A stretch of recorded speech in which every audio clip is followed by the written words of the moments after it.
Imagine a world where wealth is not measured by individual happiness and innovation, but instead it's measured by piles of silver and gold.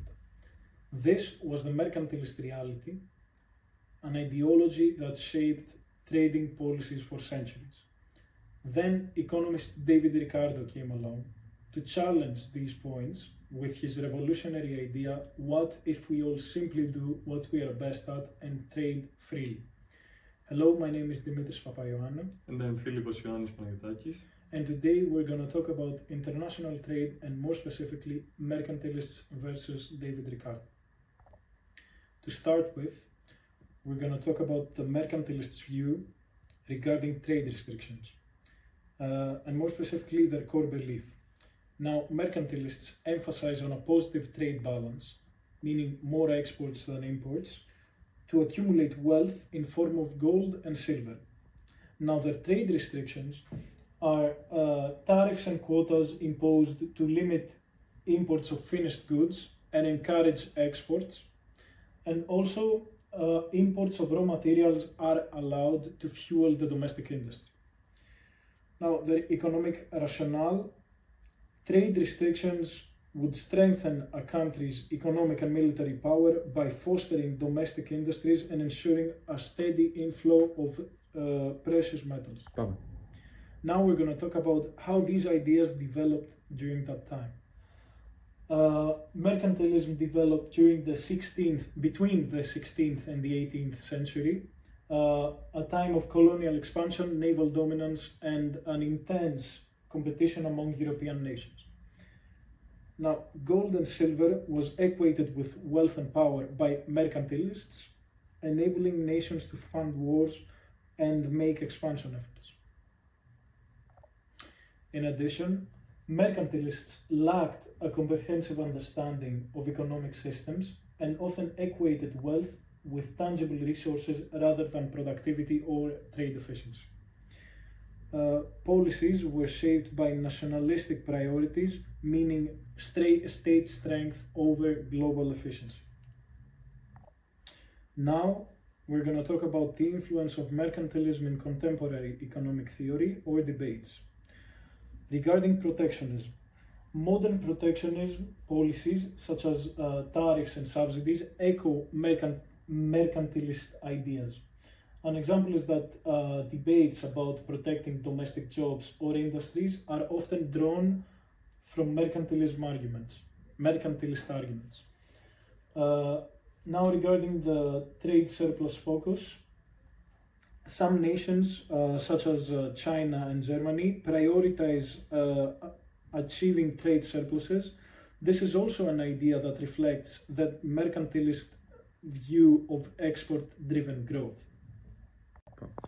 Now, to sum up regarding the mercantilist ideology, mercantilists focus on export-driven growth, meaning more exports than imports, or else a positive trade balance. In addition, they only import raw materials and they impose import tariffs on finished goods. They also impose the export subsidies to boost export-driven growth. Now, moving on to Ricardo's view regarding trade restrictions, he strongly opposed trade restrictions such as tariffs or quotas because they interfere with the efficient functioning of markets. He then argued against Britain's corn laws because Britain imposed tariffs on imported grain, and as a result, that raised food prices and reduced the nation's economic efficiency.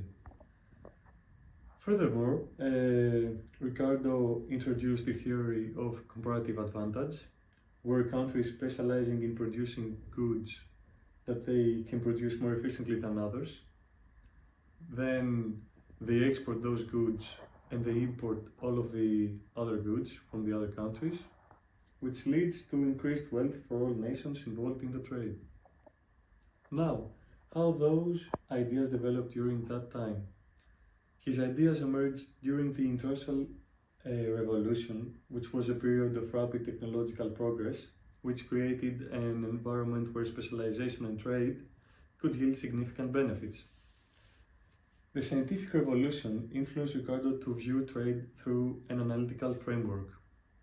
As a result, he contradicted with the ideas of mercantilism, which dominated at that time.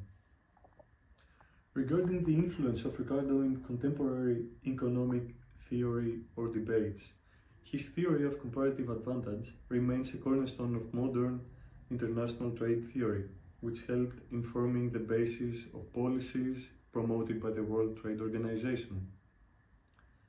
Also, his arguments are reflected in contemporary debates on tariffs and protectionism.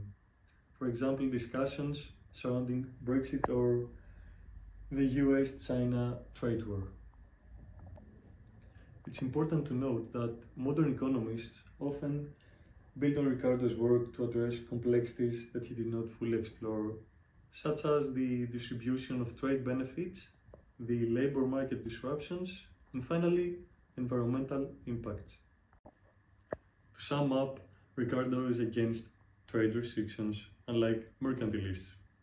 He believes in the comparative advantage theory, which he created, where each country produces the good it is efficient in producing and then trades it with the rest of the world, and that's how countries build wealth with international trade.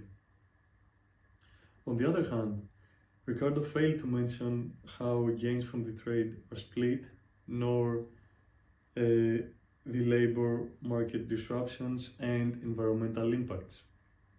On the bright side, modern economists build on his existing work, and his work is reflected in contemporary debates on tariffs and protectionism. Finally, his ideas have helped dramatically informing the agreements and policies that the World Trade Organization promotes. To conclude, the main differences between David Ricardo and the mercantilists are that the mercantilists support corn laws while David Ricardo is against them, and that the mercantilists equated wealth to silver and gold, resulting in a simpler trade model, while David Ricardo used comparative advantage to determine which product is exported and which is imported. Now, David Ricardo and the mercantilists share one common characteristic. This common characteristic is that the modern economies use their ideas. For example, countries such as China and Germany prioritize achieving trade surpluses. This reflects the mercantilist view of export-driven growth.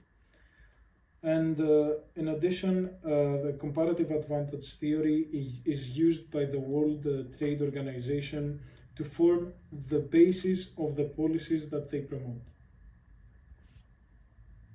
Thank you for your attention.